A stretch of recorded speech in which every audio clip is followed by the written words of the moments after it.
من الطيبات وفضلناهم على كثير ممن خلقنا تفضيلا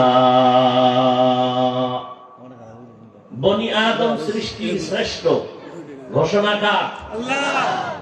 কথা বুঝবেন, ভালো করে বুঝে কথাগুলো অন্তরে ধারণ করেন, খুব বুঝার চেষ্টা করেন। গোলে মালে আর তালে বেতালে বহু জিন্দিগি কাটায় দিচ্ছেন, সময় মতো টের পাইবেন কত ধানে কত চাল। মরার আগেই টের পাইতেছে না যে আমার সামনে বডিগার্ড, পেছনে বডিগার্ড, এত বাসি, এত কিছু। এখন আমি আমাকে বাঁচায় রাখা কঠিন হয়ে গেছে। কই বডিগার্ড, কই টাকার বাহাদুরি? এখনই টের পায়, মরার পরে তো আরো কত কঠিন। আল্লাহ হেদায়েত দান করুন।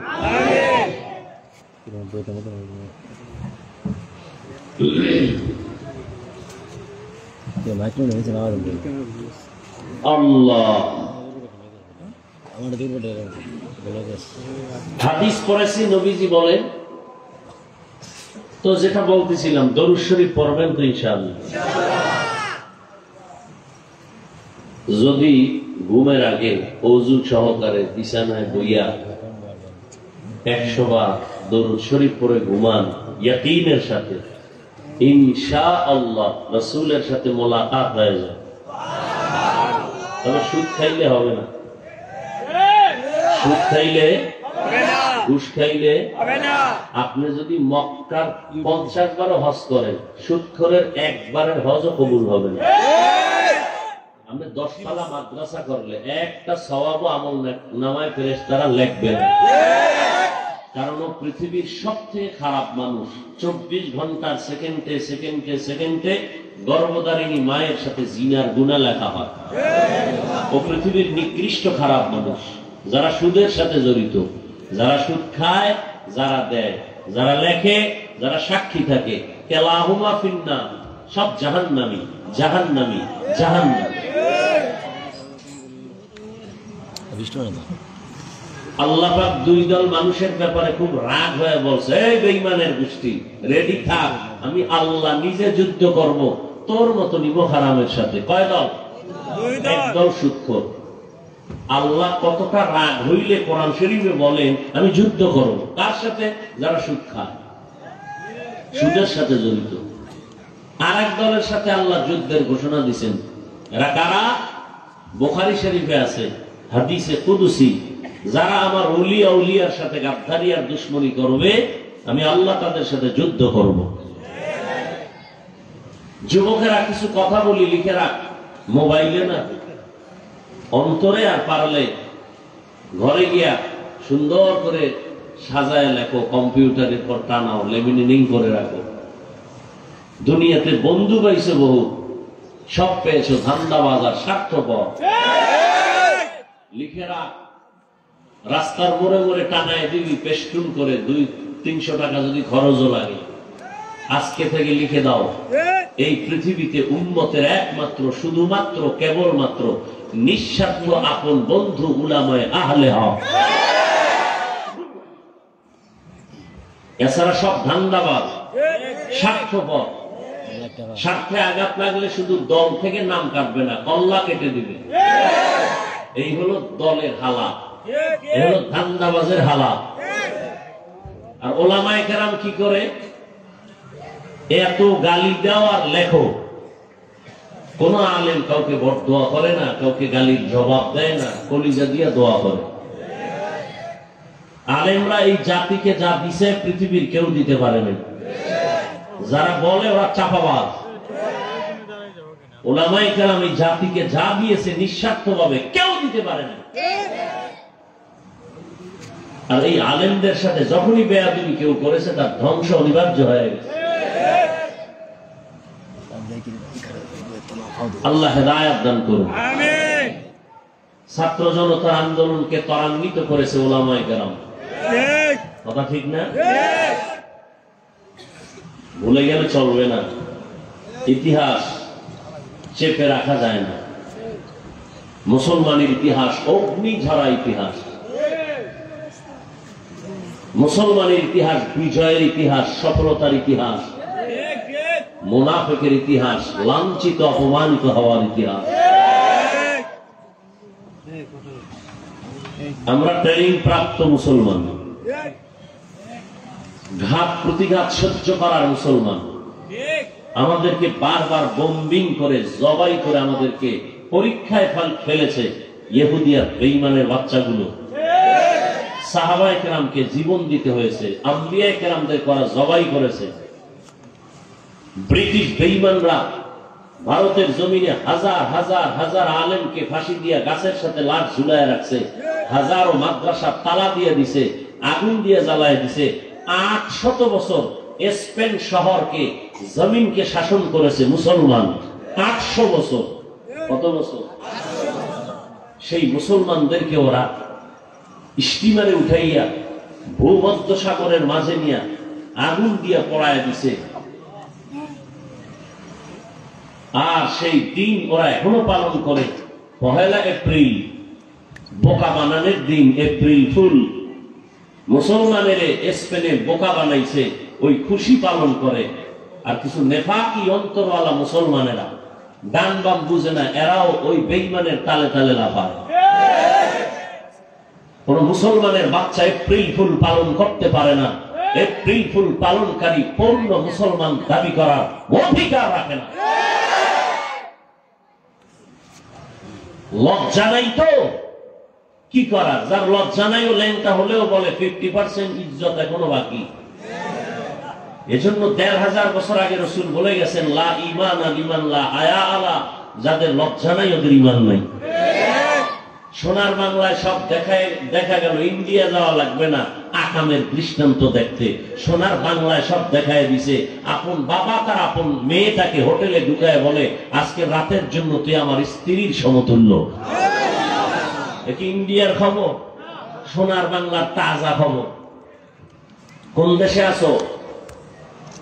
মায়ানমারের মার দেখো আর হাসো, আসামে মুসলমানের পিঠা দেখো আর হাসো, ফিলিস্তিনের কান্না দেখো আর হাসো, চেচনিয়া বসনিয়া মুসলমানের, কাশ্মীরের মুসলমানের রক্ত দেখো আর হাসো। অপেক্ষায় থাকো। সারা রাত মোবাইল হাতে নিয়ে কবিরা গুনা কবিরা গুনা কবিরা গুনা করে কাটাও। মোহাম্মদের উম্মত হয়ে শাসন নাইলে ঘুমের ভিতরে আল্লাহ গজব দিয়া ঘর শুদ্ধা ধ্বংস করে দিত। যেই পরিমাণ অপরাধ করো বিছানায় বসে মোবাইল নিয়ে, চেহারা দিয়ে তাকাইলে একটা চেহারার মধ্যে কোনো নূর নাই, কোনো আলো নাই। কবিরা গুনাহ করতে করতে করতে করতে চেহারাটা ধ্বংস করে ফেলেছে, শরীর নষ্ট করে ফেলেছে। আবার দাঁত খুলে হাসে। ওই যে রাসূল বলেছে, লজ্জা নাই যার ঈমান নাই, লজ্জা নাই কারণে হাসে। আমি কি হাসির কথা বলছি? আমি হাসির কথা বলছি? লজ্জা থাকলে কান্না দরকার। আমি মুসলমানের বাচ্চা এত খারাপ কেন? আমার মা তো এত খারাপ না, আমার বাপ তো খারাপ না, আমার চরিত্র এত খারাপ কেন? মানুষ আমাকে গালি দেয় কেন? আমার কারণে আমার বাপ মা অভিশাপ পায় কেন? আমার চরিত্রের কারণে আমার মা বাবা মানুষের অভিশাপ পায়। এই সন্তান জন্ম দিছে তোমার বাবা, তোমার বাপ মা একটু চেয়েছিল তোমার থেকে? তোমার কারণে মা বাবা গালি শুনবে, তোমার কারণে মা বাবা কষ্ট পাবে, তোমার কারণে তোমার চরিত্রের উপরে শিক্ষকের বরদোয়া, তোমার ব্যবহারের উপর এলাকার মুরব্বীরা কষ্ট পায় বরদোয়া করে, ওলামায়ে কেরাম তোমার উপরে বেজার। তোমার বাপ মা তোমারে জন্ম দিয়ে ভুল করছে, তুমি এমন একটা বদমাশ চরিত্রহীন।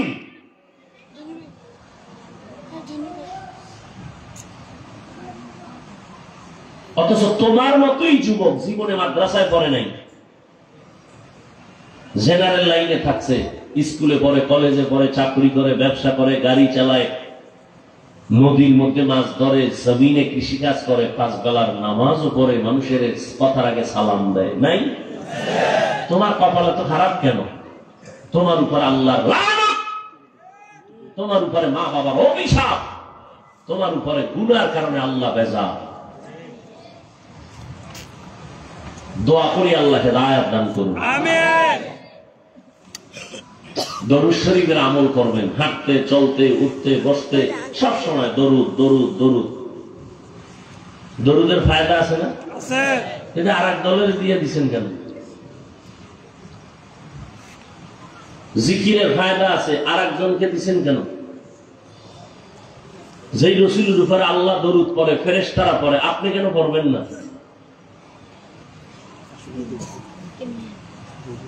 আল্লাহ আমাদের বেশি বেশি দরুদের আমল করার তৌফিক দান করেন।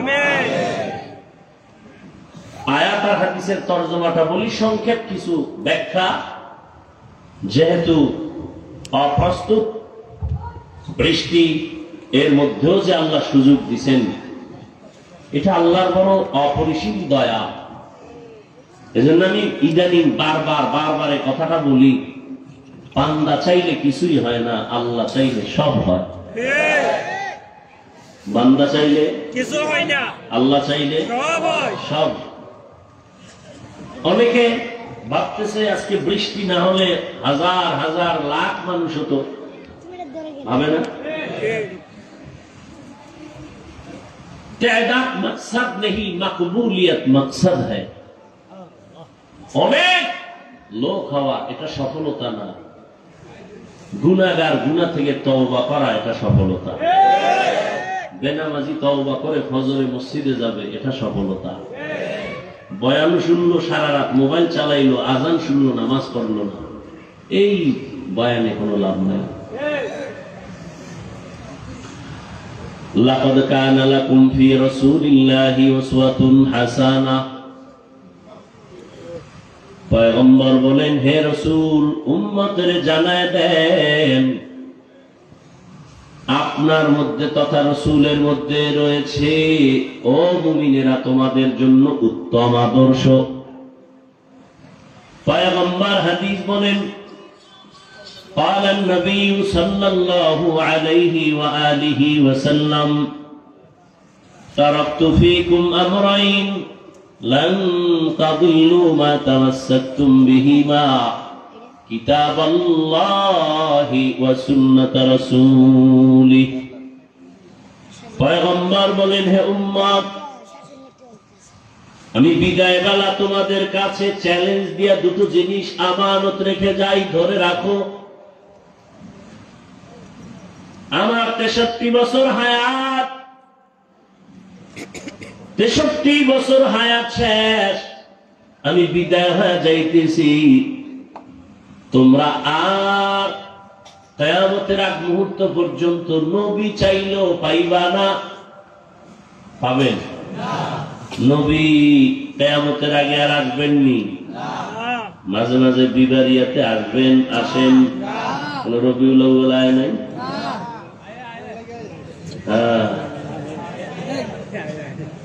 রহমতের নবী বলেন, কিয়ামত পর্যন্ত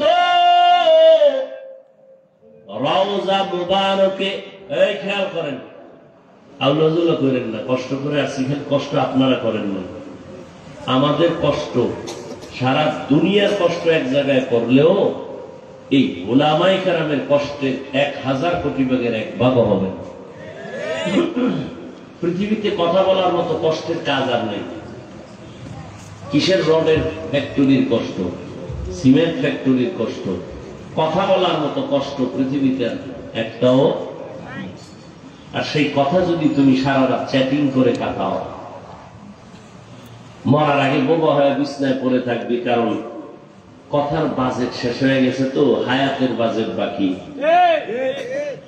আউলা জল্লা কথা কইছো না, সারা রাত বাজেট শেষ। মরনা কেন কয়? হায়াতের বাজেট বাকি, কথা বন্ধ, বোবা। আমার কথাগুলো ভালো করে দিলে গেঁথে নাও, যুবকদের বলছি। কারণে জমিনের ফুটন্ত গোলাপে যুবক, 1500 বছর আগে রহমতের নবী বলেছেন, এ যুবক, বুড়ারা আমি মুহাম্মদের বিরোধিতা করেছে, যুবকেরা আমি মুহাম্মদের উপকার করেছে। নবীজির বিরোধিতা করছে কারা? কথা বলে না। এনের মাঠের বুড়ারা আবু জাহাল নবীর দুশ্মন বুড়া, আবু লাহাব নবীর দুশ্মন বুড়া, উতবা নবীর দুশ্মন বুড়া, সাহেবা নবীর দুশ্মন বুড়া, আবু সুফিয়ান বুড়া, আর নবীর আপন সহযোগী যুবক 11 বছরের বান্দা হযরত আলী নবীর হাতে কালেমা পড়লো। কয় বছর? 11 বছর। নবীর হাতে আইসা কালেমা পড়লো। এতদিন ছিল চাচাতো ভাই, এখন হলেন সাহাবী, কিছুদিন পরে হবেন জামাতা। কে সে? আলী। রহমতের নবী দোয়া করলেন, আনা দারুল হিকমা ওয়া আলীউন বাবুহা, আমি মুহাম্মদ ইলম ও হিকমতের ঘর, আর এই ইলম ও হিকমতের দরওয়াজা, ঘরের দরজা আমার আলী। আল্লাহ আলীর এমন জ্ঞান দান করেছেন, হযরত আলী তিনি ব্যক্ত করেন, মান আল্লামানি হরফান ইনশাআ বাআ ওয়া ইনশাআ আতাকা। উঠা বসা করলেন মোনাজাত দিয়ে, কষ্টের মূল্য দিবা না, আমার এত ঠেকা নাই কথা বলা। রিজিক আমার বয়ান দেয় না, রিজিক সার্টিফিকেট দেয় না, রিজিক আল্লাহ দেয়। গর্তের পিপিলিকারে যদি খাওয়াইতে পারে, কুত্তার বাচ্চাকে যদি আল্লাহ খাওয়াইতে পারে, হাজারো পাখি, উড়ন্ত পাখিরে রিজিক দিতে পারে, নদীর মধ্যে কোটি মাছের যে খানা দিতে পারে, জঙ্গলের পশুকে যে খানা দিতে পারে, তাদের থেকে আমি আশরাফুল মখলুক, আমি আল্লাহকে সিজদা দেই, গায়রুল্লাহকে দেই না। আল্লাহ আমাকে দিতে পারবেন না? তুমি ভাবতেছো চাকরি না হলে মরে যাবা, আমরা ভাবি না জানবো ওয়াজ না হলে মরে যাব, একবারও ভাবি। ভাইরা আমার, হযরত আলী বলেন, একটা অক্ষর, একটা জ্ঞান আমাকে যিনি দিল, তার দাম এত বেশি। চাইলে আমাকে গোলাম বানায় রাখতে পারেন, চাইলে আমার বিক্রিও করে দিতে পারেন। আমার এত সম্মানের ব্যক্তি তিনি, আমার শিক্ষক। এরে আল্লাহর গোলাম, মা বাবা তোমাকে আমাকে মানুষ বানাইতে পারে নাই। আমি হাফিজুর রহমানকে একটা ভদ্র মানুষ বানাইয়া হাজারো মানুষের সামনে কথা বলা, আমার আব্বা আম্মা শিখায় নাই, আমার উস্তাদ, আমার শিক্ষক আমারে হাতে কলমে ধরে ধরে শিখাইছে। কেমনে নাম লিখবো, কেমনে ঠিকানা লিখবো, আমার শিক্ষক শিখাইছে। চাই মাদ্রাসায়, পরিবার, স্কুলে বড়, এদের সাথে যারা গাদ্দারি আর বেয়াদবি করবি, খোদার কসম মরার আগেই তোর বিচার হবে লিখেরা। আল্লাহর কাছে মাপ চাইলে পাবি না, কারণ এটা বান্দার হক। শিক্ষক যদি ক্ষমা না দেয়, আল্লাহ ক্ষমা দিবেন না, বান্দার হক।